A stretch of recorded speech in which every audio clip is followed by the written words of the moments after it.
മാസപ്പടി കേസിൽ മുഖ്യമന്ത്രി പിണറായി വിജയനെയും മകൾ വീണ വിജയനെയും കൂടുതൽ വെട്ടിലാക്കി കോൺഗ്രസ് എംഎൽഎ മാത്യു കുഴൽനാടൻ. CMRLന് കരിമണൽ ഖനന അനുമതി ഉറപ്പാക്കാൻ മുഖ്യമന്ത്രി ഇടപെട്ടു. സർക്കാർ നയം മാറ്റുന്ന വേളയിൽ വീണയുടെ അക്കൗണ്ടിലേക്ക് പണം എത്തിയെന്നും മാത്യു കുഴൽനാടൻ വാർത്താ സമ്മേളനത്തിൽ ആരോപിച്ചു. നിയമസഭയിൽ മുഖ്യമന്ത്രി മറുപടി പറയേണ്ട ബാധ്യത ഒഴിവാക്കാനാണ് സ്പീക്കർ നിയമസഭയിൽ തനിക്ക് സംസാരിക്കാനുള്ള അനുമതി തടഞ്ഞതെന്നും മാത്യു പറഞ്ഞു. മാസപ്പടി ഇടപാടിൽ നടന്നത് അഴിമതിയാണെന്നും മാസപ്പടി കേസിലെ യഥാർത്ഥ പ്രതി മുഖ്യമന്ത്രി പിണറായി വിജയനാണെന്നും മാത്യു കുഴൽനാടൻ MLA ആരോപിച്ചു. മുഖ്യമന്ത്രിക്ക് മറുപടി പറയേണ്ട ബാധ്യത ഒഴിവാക്കാനാണ് സ്പീക്കർ നിയമസഭയിൽ സംസാരിക്കുന്നത് തടഞ്ഞത്. സ്പീക്കർ ചെയ്തത് അംഗത്തിന്റെ അവകാശ ലംഘനമാണെന്നും മാത്യു കുഴൽനാടൻ പറഞ്ഞു. 1000 കോടി രൂപയ്ക്ക് മുകളിൽ മൂല്യമുള്ള കരിമണൽ പാട്ടത്തിന് CMRLന് സർക്കാർ അനുമതി നൽകി. 2004 പാട്ടത്തിന് നൽകിയത്. പിന്നീട് അനുമതി സ്റ്റേ ചെയ്തു. VSന്റെ കാലത്തു കരിമണൽ പാട്ടം പൊതുമേഖലയിൽ മാത്രമാക്കി. CMRLന് അനുകൂലമായി ഹൈക്കോടതി സിംഗിൾ ബെഞ്ചും ഡിവിഷൻ ബെഞ്ചും വിധിയുണ്ടായി. എന്നാൽ ഉമ്മൻചാണ്ടി സർക്കാർ സുപ്രീം കോടതിയിൽ പോയി. തുടർന്ന് CMRLന് പാട്ടം അനുവദിച്ച മേഖലകളിൽ വിജ്ഞാപനം ചെയ്താൽ സർക്കാരിനെ ഏറ്റെടുക്കാം എന്ന് സുപ്രീം കോടതി ഉത്തരവിടുകയായിരുന്നു. +2 ഡിഗ്രി കഴിഞ്ഞവർക്ക് വേൾഡ്സ് ഫസ്റ്റ് AR/VR ക്ലാസ് റൂമിലൂടെ സ്മാർട്ട് ഫോൺ എഞ്ചിനീയർ ആവാം. കൂടുതൽ അറിയാൻ വിളിക്കൂ ബ്രിഡ്കോ ആൻഡ് ബ്രിഡ്കോ.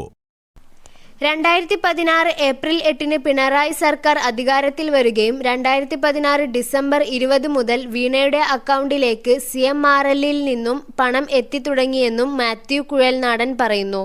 2004 മുതൽ LDF UDF സർക്കാരുകൾ എടുത്ത സമീപനം കരിമണൽ ഖനനം പൊതുമേഖലയിൽ മാത്രം മതി എന്നതാണ്. 2018 വ്യവസായ നയത്തിൽ മാറ്റം വരുത്തുകയായിരുന്നു.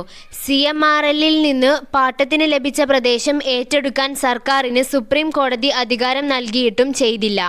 CMRLന് പാട്ടത്തിന് അനുമതി നൽകാൻ പിണറായി സർക്കാർ വ്യവസായ നയത്തിൽ മാറ്റം വരുത്തുകയായിരുന്നു. നയം മാറ്റുമ്പോൾ എല്ലാം വീണയുടെ അക്കൗണ്ടിലേക്ക് 3 മുതൽ 5 ലക്ഷം രൂപ വരെ വന്നുകൊണ്ടിരുന്നു. ഇതിനിടെ കേന്ദ്ര സർക്കാർ തീരുമാനം വന്നു. 2019 ആറ്റമിക് ധാതു ഖനനം സർക്കാർ സ്ഥാപനങ്ങൾക്ക് മാത്രമാക്കി. മറ്റ് എല്ലാ അനുമതികളും റദ്ദാക്കാനും കേന്ദ്ര നയം ആവശ്യപ്പെട്ടു. 12/4/2019 CMRLൽ ഉള്ള പാട്ട അനുമതി റദ്ദാക്കുകയായിരുന്നു. അന്ന് CMRLൽ മുഖ്യമന്ത്രിക്ക് കത്ത് നൽകി.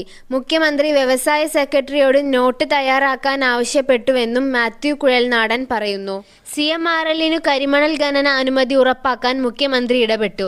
CMRLൽ നൽകിയ വേതനത്തിന്റെ അടിസ്ഥാനത്തിലായിരുന്നു ഇടപെടൽ നടത്തിയത്. മുഖ്യമന്ത്രി ഫയൽ പരിശോധിക്കുകയാണെന്ന് വ്യവസായ പ്രിൻസിപ്പൽ സെക്രട്ടറി 2019 എഴുതിയെന്നും മുഖ്യമന്ത്രി അധ്യക്ഷനായി യോഗം ചേർന്നുവെന്നും മാത്യു കുഴൽനാടൻ പറഞ്ഞു.